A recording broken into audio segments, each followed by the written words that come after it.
Cognitive सबसे पहले हम देख लेते हैं कॉग्निटिव साइकोलॉजी क्या है, और फिर हम देखेंगे कॉग्निटिव स्कूल ऑफ थॉट क्या है, और इसके बाद फिर हम इसको बकायदा स्टार्ट करते हैं। Cognitive psychology school of psychology emerge in 1950s and 60s with the work of several influential psychologist. बहुत से लोगों ने इस पर काम किया और 1950s और 60s में ये डेवलप हुई। While there were several pioneers in this field, बहुत से मतलब ऐसे लोग हैं जिनको पायनियर माना जाता है इस फील्ड का, लेकिन जो ओल्ड्रिक नीजर है ना, ओल्ड्रिक नीजर, इनको इसका फाउंडर माना जाता है कॉग्निटिव साइकोलॉजी का। 1967 Neisser published a seminal book called cognitive psychology. 1967 के अंदर इन्होंने ये बुक पब्लिश की थी, which help to define the field and establish its legitimacy as a distinct area, जिसने मतलब जो वजह बनी थी कॉग्निटिव साइकोलॉजी को डेवलप करने की। In the psychology book, in this book Neisser argue that psychology needed to focus on the study of mental processes. अब ये वो जो स्ट्रक्चरलिज्म वालों ने बात की थी ना, मेंटल एलिमेंट्स की बात की थी, तो उससे मिलती जुलती बात है कि इन्होंने भी बात की थी कि मेंटल प्रोसेसेस को भी हमें कंसीडर करना चाहिए। कॉग्निटिव साइकोलॉजी बेसिकली है ही ये कि आपके मेंटल प्रोसेसेस को इसके अंदर स्टडी की जाती है, rather than just observable behaviour, कि सिर्फ आप ऑब्जर्वेबल बिहेवियर की बात करो, जैसे बिहेवियरिज्म वालों ने बोला था। He and he outlined a wide range of topics that could be studied from a cognitive perspective. उन्होंने बहुत से टॉपिक्स बताए थे या बहुत से एरियाज बताए थे जिनको कहता है कि कॉग्निटिव साइकोलॉजी के अंदर रह के स्टडी किया जा सकता है। Other notable figures in the development of cognitive psychology include George Miller. George Miller भी कॉग्निटिव साइकोलॉजी की फील्ड के अंदर इंपॉर्टेंट हैं। Introduce the concept of working memory. Jerome Bruner भी इसके अंदर अपनी मतलब कि एक पहचान रखते हैं।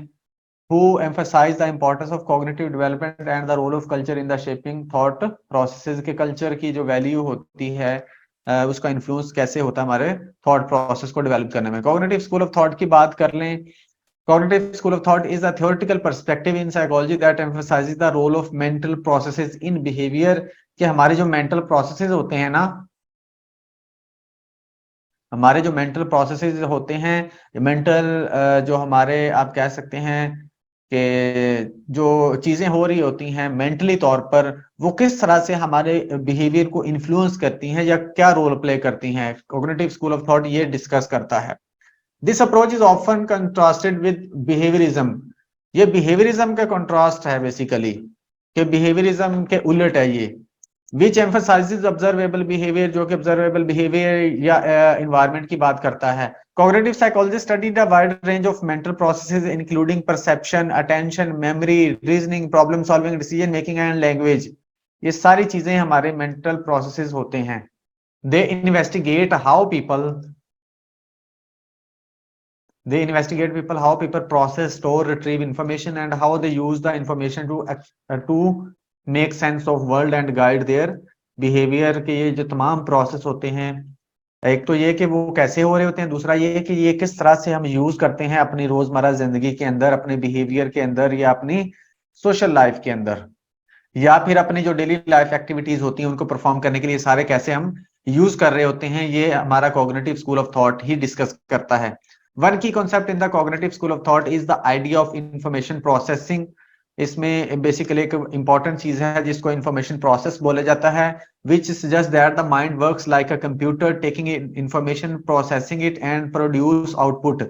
के बेसिकली हम कुछ चीज इनपुट के तौर पर लेते हैं, फिर उसका हमारा माइंड के अंदर प्रोसेस होता है, फिर हमें एक आउटपुट निकल के मिलती है जो हमारे बिहेवियर पर इफेक्ट कर रही होती है।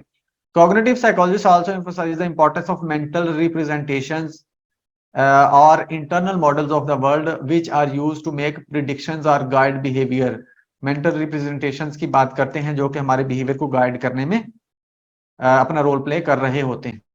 उसके बाद हमारे पास another important concept in the cognitive school of thought is the idea of schemas।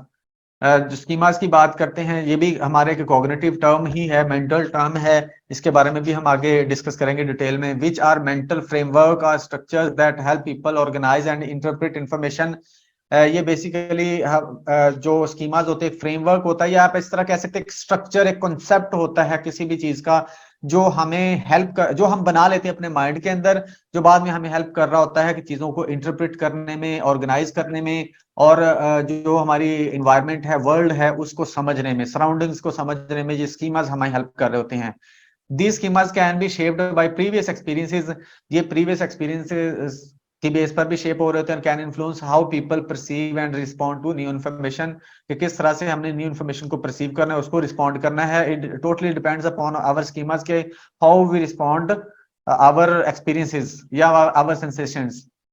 The cognitive school of thought has had a major influence on psychology and related fields. ये ना सिर्फ साइकोलॉजी के अंदर इंपॉर्टेंट है, बल्कि इस और fields के अंदर भी इंपॉर्टेंट है ये कॉग्निटिव साइकोलॉजी।